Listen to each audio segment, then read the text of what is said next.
There is a particular kind of weight a legion carries, not the clatter of armor or the mass of spears, but the accumulated consequence of choices made on dusty roads and bloodied fields. Legio III Gallica was one of those forces whose footsteps did more than mark the ground. They helped bend the course of history. Formed in the furnace of civil war and tempered by 1,000 smaller reckonings, this was not merely a military formation. It was an engine of change, a circulating pulse between provinces and the capital, between the old republic and the new empire.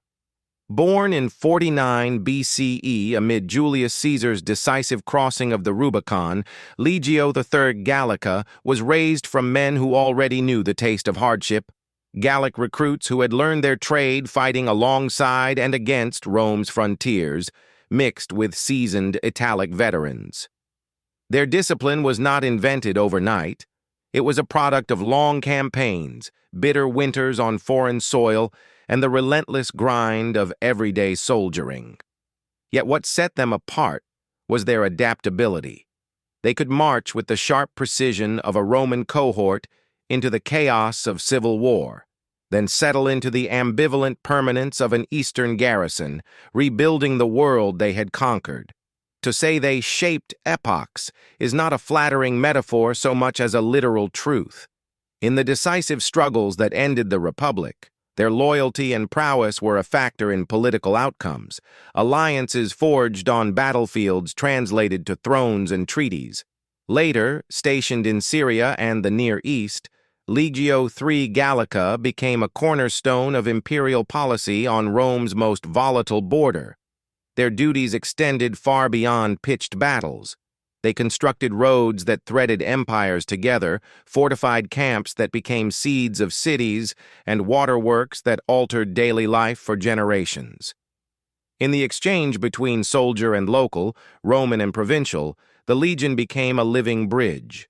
Its standards announced Roman order, its soldiers planted families, and its veterans became merchants, builders, fathers. But beneath strategy and infrastructure were people, men who sang in foreign tongues around the same fires where they sharpened blades, sons of Gaul who taught their children Latin, craftsmen who turned camp forges into permanent workshops, wives from other provinces who carried new traditions and recipes home.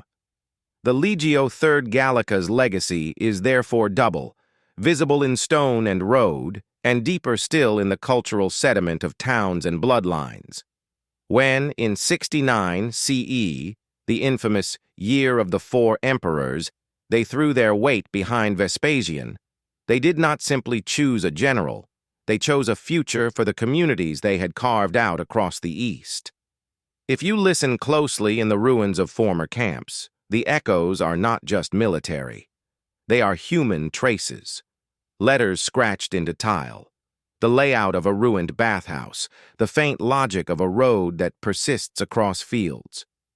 Those traces are the true evidence of why a legion can shape epochs, because it is, at heart, a collective of human lives whose daily actions accumulate into an era. The story of Legio III Gallica begins in the storm of Rome's civil wars. It is the winter of 49 BCE. Julius Caesar has crossed the Rubicon, defying the Senate and declaring that the fate of the Republic will be decided by steel. To seize the initiative, he needs more than loyal veterans. He needs fresh strength drawn from the lands he has already conquered. From the provinces of Gaul, he calls for men hardened by years of border warfare, hunters, farmers, and former tribal warriors who have already felt the weight of Roman discipline. They are joined by Italic recruits who know the Roman drill, forming a legion that blends local ferocity with the precision of the Roman way. Thus, Legio III Gallica is born, the Third Gallic, named for the people who supplied its heart. These soldiers are not raw levies. Many have marched under Caesar through the brutal campaigns against Vercingetorix, surviving the sieges of Alesia and Gergovia. They know the bitter cold of alpine passes, the sudden violence of ambushes, and the relentless pace of a Roman advance. For them, joining the Third Legion is not simply enlistment. It is a continuation of a life already forged in hardship. From its first days, the Legion carries the dual identity of Rome and Gaul. Its men speak different dialects, but drill to the same commands. Their loyalty is not to the Senate in distant Rome, but to the charismatic general who promises victory, land, and a share in the new order. With Caesar at their head, the Third Gallic Legion becomes both a weapon and a statement. Rome is no longer a city on the Tiber. It is an empire of many peoples, united by the discipline of the legionary line. Legio III Gallica quickly proved its worth, not through ceremony or fanfare, but through the relentless reality of war. Under Julius Caesar's command, the legion marched across Italy, confronting the forces of Pompey, who commanded armies loyal to the Senate. These were not simple encounters. They were brutal, high-stakes clashes where every maneuver could decide the fate of the Republic and the lives of men hung in the balance. At the Battle of Pharsala, the Third Gallic Legion faced overwhelming odds. Caesar's forces were outnumbered, but the discipline and cohesion of his troops turned the tide. The men of the Third Gallica held their lines under a storm of enemy arrows and cavalry charges. Their shields locked, gladius poised, they advanced steadily, step by bloody step. Victory was not just a military achievement, it was a proof of their loyalty, courage, and endurance. The campaigns did not end there. At Thapsus, the legion confronted remnants of Pompeian forces in North Africa. The terrain was harsh, the sun merciless, and disease as much an enemy as the opposing army. Yet the legionaries pressed on, digging fortifications, securing supply lines, and striking with precision. The battles were fierce, often hand-to-hand, leaving scars that would last a lifetime. Then came Mundus, a campaign that tested their resilience to the extreme. Forced marches through rugged landscapes, sudden ambushes, and constant skirmishes hardened these men into a force unlike any other. Each soldier learned to trust the man beside him completely, because in those moments, hesitation could mean death. The Third Gallica became legendary not only for its victories, but for its unwavering discipline, ability to endure hardship, and the fierce camaraderie that bound its ranks together. Beyond combat, their courage was visible in every aspect of campaign life, building fortified camps under enemy threat, maintaining morale during long marches, and remaining ever ready for the next engagement. Every battle, every forced march, every night spent on foreign soil contributed to a reputation that would follow the Third Gallica for decades, shaping its identity as a legion that could be relied upon in the most desperate of times. Even as the Republic trembled and civil war raged around them, the Third Gallic Legion proved that it was not only a unit of soldiers, it was a living embodiment of loyalty, discipline, and the unyielding spirit of Rome itself. Nothing lasts forever, and with the death of Julius Caesar in 44 BCE, the Third Gallic Legion found itself adrift in a world suddenly stripped of clear authority. The Republic teetered on the edge of chaos once more, as ambitious men vied for power and Rome descended into another cycle of civil war. For the legionaries, politics mattered little.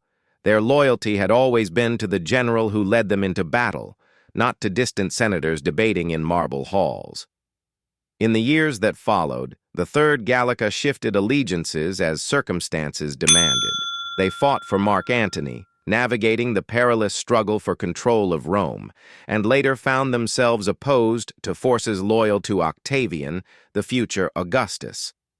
Through these turbulent years, the legion proved adaptable. Their experience, discipline, and cohesion allowed them to survive campaigns that would have shattered lesser units.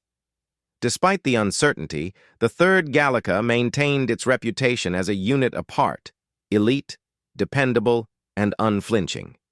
Each soldier carried the memory of victories under Caesar and the harsh lessons of defeat, forging a collective identity stronger than any political allegiance. They were more than mercenaries or instruments of war. They were a living embodiment of Roman order, capable of restoring stability in a republic that seemed determined to tear itself apart. It was in this period that the legion earned a kind of independence. Though without a single master, they became a force unto themselves, a disciplined engine whose effectiveness rested on training, cohesion, and the unspoken trust among its men. They had survived one of the most turbulent times in Roman history, and their story was far from over. With the rise of Augustus and the establishment of the Roman Empire, the Third Gallic Legion finally found a measure of stability, but at a distant and demanding frontier. Stationed in Syria, they were now the guardians of the empire's eastern edge, a land of scorching deserts, ancient cities, and restless peoples. Here, far from the familiar hills of Gaul and the streets of Rome, the legion faced a different kind of challenge, maintaining order in a land where the desert could be as deadly as any enemy army. Their duties extended far beyond the battlefield. The Third Gallica built fortified camps and watchtowers, roads that connected provinces, and aqueducts that brought water to arid towns. Every stone laid, every mile marched, and every patrol conducted was a tangible assertion of Rome's power and a testament to the legion's enduring discipline. The legionaries themselves became part of the local landscape. Children were born under the legion's shadow. Families grew alongside forts and roads. Soldiers married women from the surrounding provinces. In this way, the Third Gallica became not just a military force, but a living, breathing thread between Rome and the East. The legion faced constant threats. Nomadic tribes, rebellious towns, and rival empires tested their resolve daily.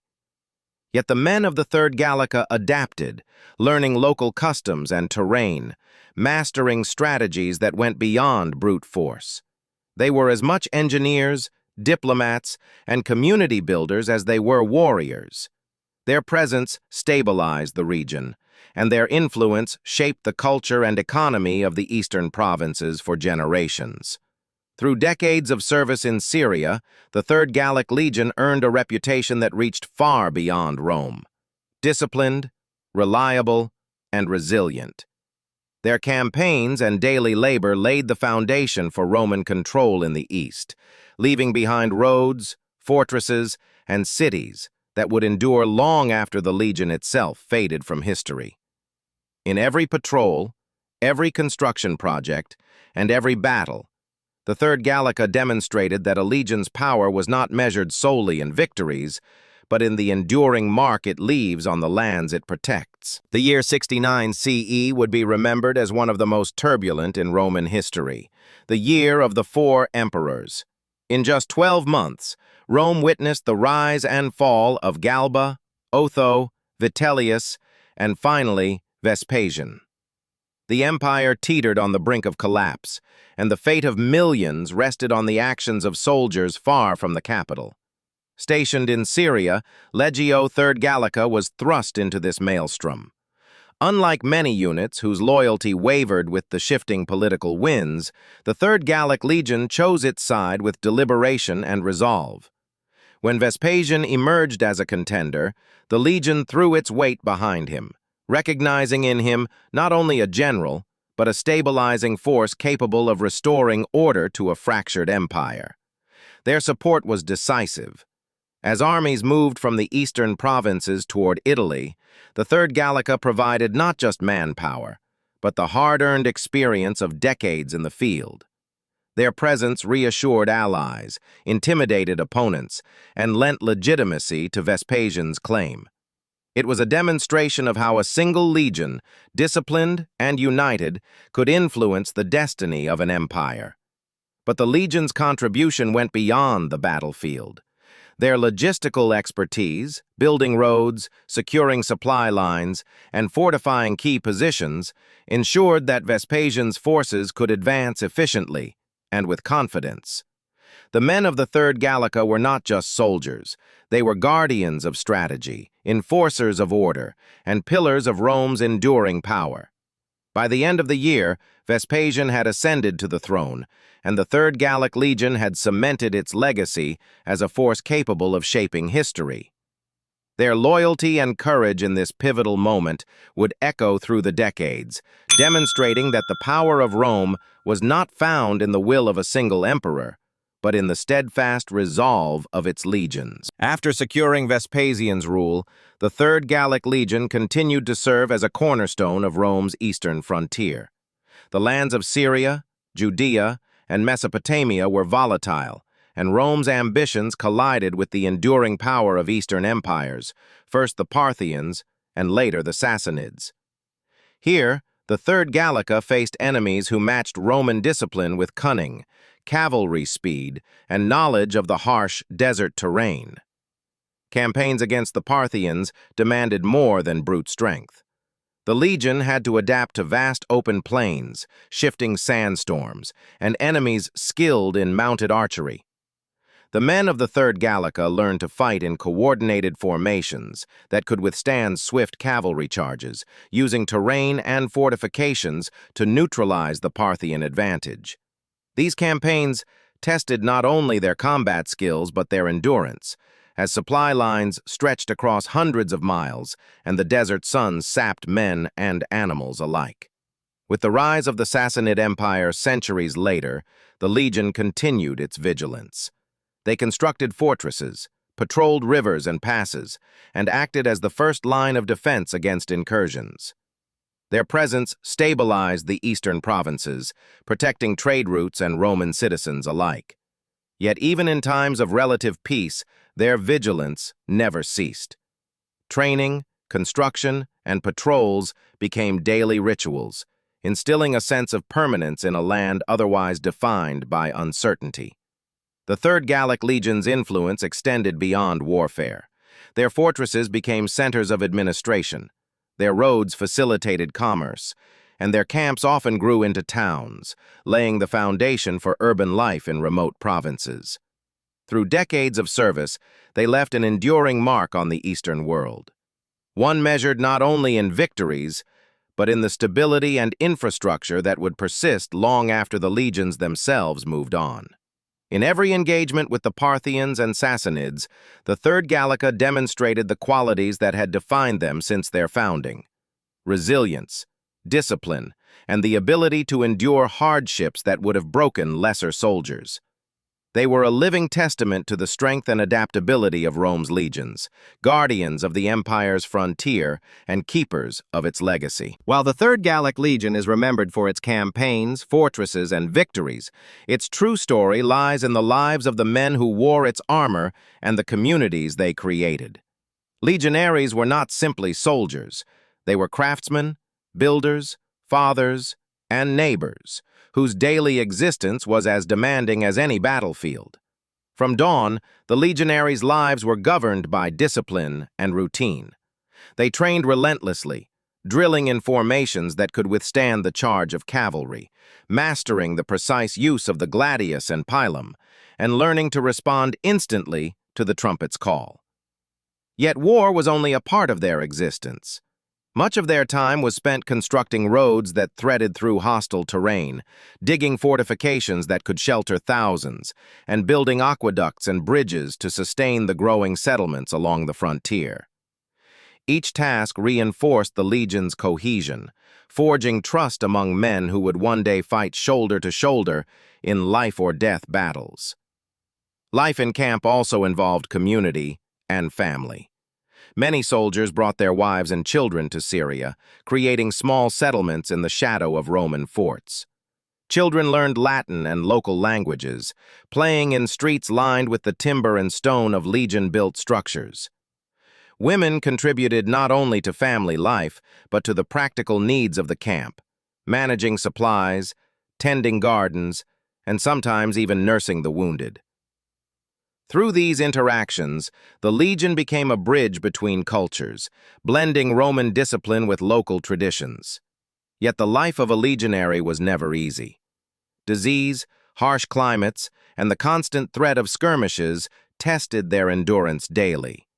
Food could be scarce, and winters in exposed forts were bitter, but these hardships forged resilience. the soldiers developed a unique camaraderie, a bond stronger than kinship in many cases.